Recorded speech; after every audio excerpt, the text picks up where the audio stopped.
This segment brought to you by SureCrop, liquid crop nutrition delivered right to your farm.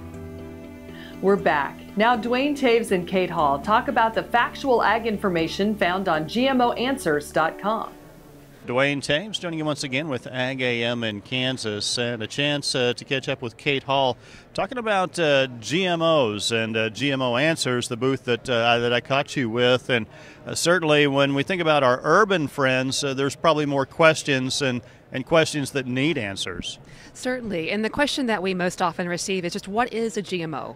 Most people don't understand that a GMO is a plant that's been developed with a very specific trait.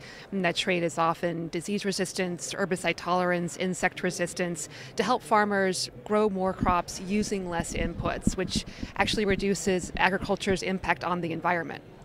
We think about that in today's world. It's not unlike what they used to do in plant breeding 100 years ago. It's just that the techniques that we use to do so are much different. Exactly. We're able to isolate the specific trait that we want. So instead of crossing tens of thousands of genes, we're able to take the 2-3 genes that code for that trait and move that into the plant we want to improve.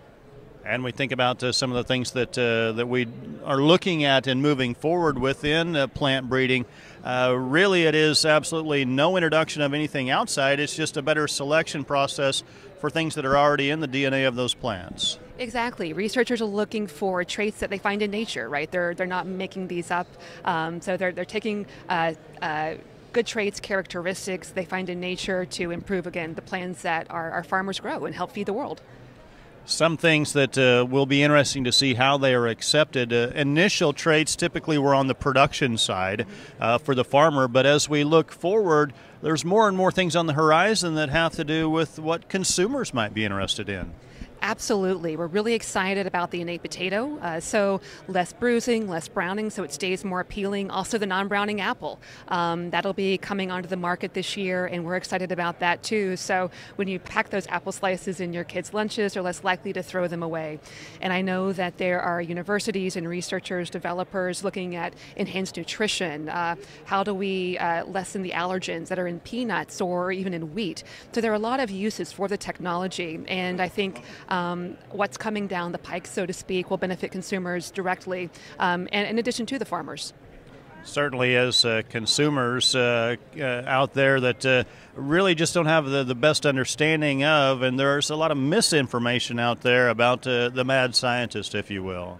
There is, and it's tough to battle, but we also know that consumers are really interested in learning the facts. And so with GMO Answers, we're very active on social media, on Twitter, Facebook, as well as our website, GMOanswers.com.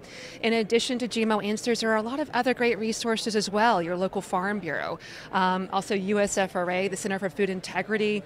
A lot of organizations around in agriculture have stepped up over the last few years, so we're putting out much more positive, factual information, and like with you, trying to get our story out to more people.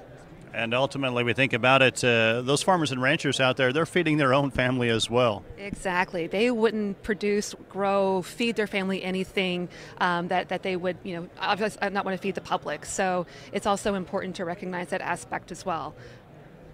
The biggest thing is if you have questions, seek credible resources to get those answers. Exactly. And at GMOanswers.com, we have over 180 independent experts who are answering questions, farmers, ranchers, organic farmers, registered dietitians, nutritionists, scientists, epidemiologists.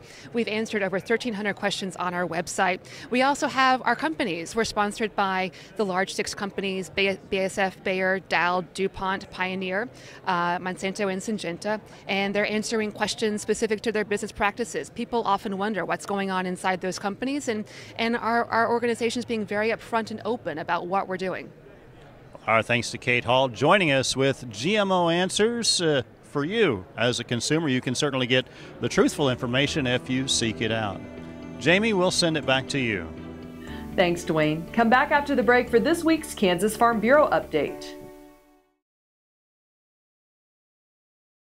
Hey folks, Dr. Dan from Doc Talk. Have you asked yourself, how can I help provide relief to wildfire victims? Well, you can go to the Ashland Community Foundation, or you can go to the Kansas Livestock Association Foundation and make monetary gifts. Another way, you can buy this beautiful print. that was painted by Dr. Eva Gardner of the Gardner Angus Ranch of Ashland and Clark County area before the fire. This painting will be sold through the Kansas Livestock Association Foundation, and all proceeds will be provided to victims of the wildfire.